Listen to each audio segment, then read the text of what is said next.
have no evidence that none of this lengthy incarceration works. They don't have no evidence of it. Right. They know that if they keep you for 25 or 30 years, and you get out of prison after a conviction for murder, they know that the percentages is very low.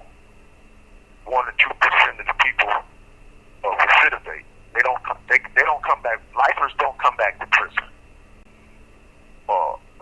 Lifers understand and now value their freedoms more than anything.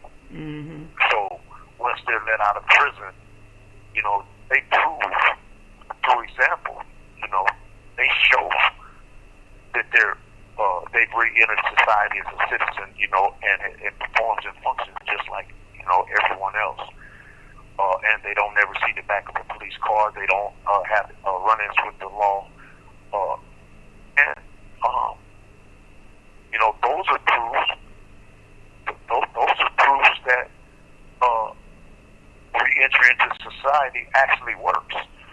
But they don't have no proof of keeping you in prison for a long period of time can make you ready for society again. Right. It doesn't make sense. No, it doesn't. It doesn't make sense. It really doesn't. And the other thing is, I want you to be good and stay out of trouble in a hostile environment.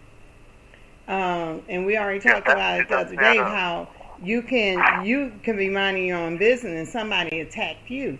And so you can't say that, hey, so-and-so, they came up and attacked me because now you're a snitch.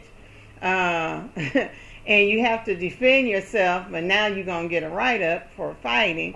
It's just all the way around just crazy, and I'm listening to this. I was like, what are you really saying? Because you're really creating this environment for people to lose. You can't win. Some do, some make it through finally. So call and your telephone number will be monitored and recorded. You mentioned on the lower level yards, like on a 3 or 2, that they have more programs. It's less hostile and what have you. So if you're in the level 4, what is the process of getting into a lower level yard?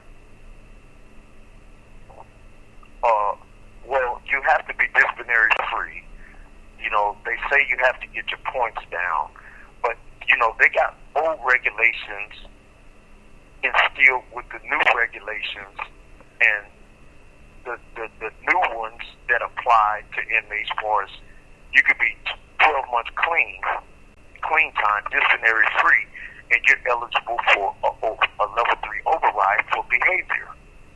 Now, they have another rule that exempts you from that. If you go to the hole and you're charged for battery, what they'll do is assess and commute a shoe term, meaning that they will approve you to be placed in the hole for the amount of time for that infraction. Mm-hmm. When you come out of the hole,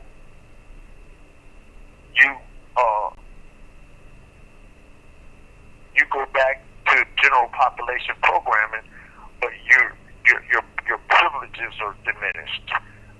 Even after being punished, they throw you at a low grade of privileges. They put you on close custody again for a year, which means that you're unlikely to get a job. You're not eligible for family visits. Yes, I have to pause.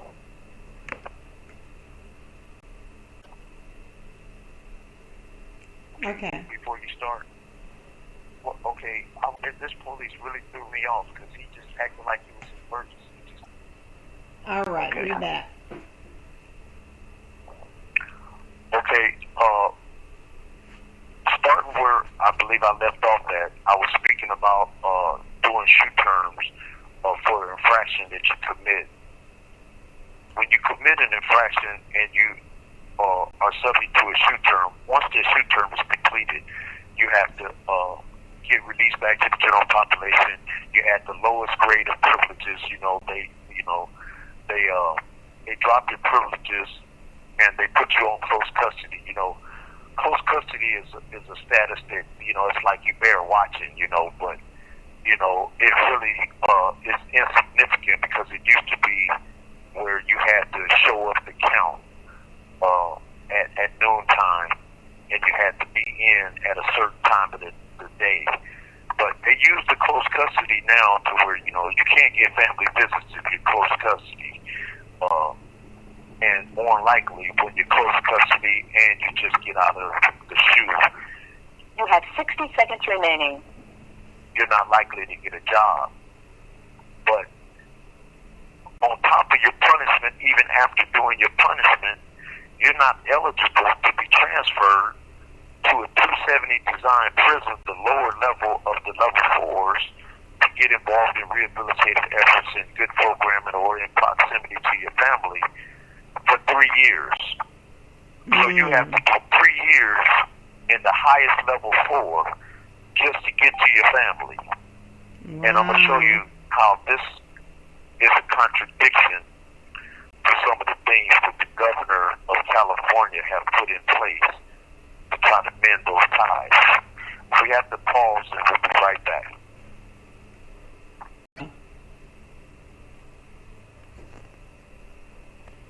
All right, we back.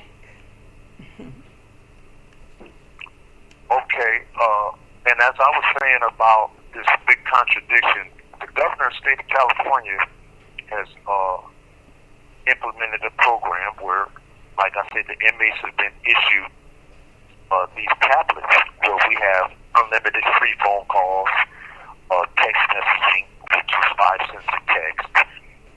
It actually is a tool to eliminate costs, where in California, the families of incarcerated prisoners have bear the brunt end of costs versus this billion-dollar industry, Global Tail-Link, that were overcharging, that were actually really overcharging families just to have phone calls with each other.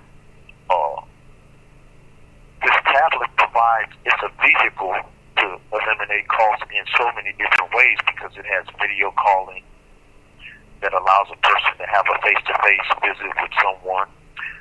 That eliminates costs when, people have to travel long distances and have to pay expenses to be able to come and see the face of their loved ones and just to look and see if they're healthy, if they're okay, and to be able to smile at each other and look at each other because family needs family. And then you have the text messaging where this eliminates costs again for family members who have to buy stamps, envelopes, paper for their loved ones incarcerated. And this tablet provides for 2,000 characters that you can text per text for 5 cents. And the free and unlimited phone calls is a blessing. And this was put in place as a rehabilitative tool and effort to maintain family ties. However, California Department of Corrections said they're looking for ways to regulate it, to try to put boundaries and limits on it, to keep, it's like, if you mess up, we're not going to let you talk to your families. You mess up, you can't talk to your kids or your mother. We're going to cut your phone calls off, or we're going to, stop you from texting, but there's no real legitimate security protocol that has to be upheld for these actions. Everything is punish, punish, punish. Take from the inmates, but they don't give anything for all the rehabilitative efforts. So I say that because this whole thing, when you get out of the shoe and you're not eligible to be transferred to a lower level prison, a level 4 prison, to be near your family, to be in proximity, to have visits and contact with your children, your brothers and sisters, your mother, your aunts and uncles and friends. This is taken away for 3 years after you serve your punishment. like punishment compiled on top of punishment on top of punishments. And I haven't even mentioned the fact that that very same write-up, that one single write-up that you got 6 points for added on to your point score, classification point score. If you hurt the inmate, that's 16 more points. These are things that keep you trapped in the level 4 setting. Not only when you're found guilty of that infraction, the lieutenant has an option of assessing privileges, taking away your privileges. So instead of taking 1 or 2 privileges, they'll subject you to 30 days loss of yard, 90 days loss of yard, 90 days loss of canteen, 90 days of not receiving packages, 90 days loss of visits. They just stack it all on, and it's like strip you down to nothing.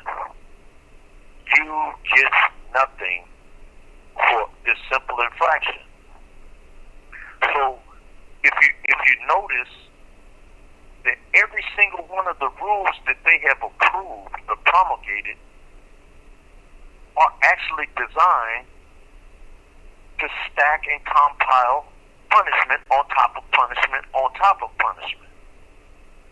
And it still diminishes any cause or efforts to rehabilitate an inmate and be able to give him or put him in a position to be provided with the best form of rehabilitation, and that's family interaction. That's family. People need, without family, people feel lonely. People feel, hopeless. People feel like, they can't cope. I just can't do this by myself.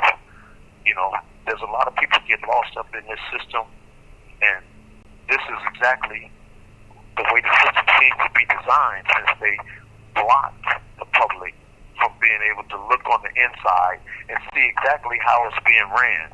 Correctional officers today, and I'm not bashing correctional officers, and I'm not saying they're all good either, but there are people in here trying to just do their jobs, but there's some in here that are trying to do way more than their jobs, and they're quick with the pen, pretty swift. They write vague reports that lack specificity. They don't define. This call and your telephone number will be monitored and recorded. It's almost like a rubber stamp, They were fighting, they were engaging in mutual combat, and they beat him up, and they're guilty all of battery. Okay, and we're going to end this segment. And so our conclusion is that rehabilitation is more of a word than an action.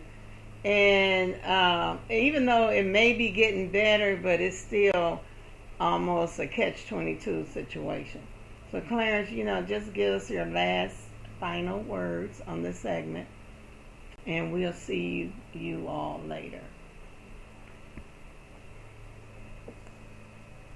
Okay. I want to thank everybody for listening, and I hope that everyone gets some form of insight into what's going on. And like I say, to the best of my ability, I'm trying to explain to you the very things that are unexplained. And adjust your mic. I think if you take a close look and or put a good ear forward, you'll hear me explain some things that you may be puzzled about and may have a better understanding about at the end of these sessions. I thank you for attending. I thank you for listening. I appreciate your ears. All right, we'll be back. Have a good day.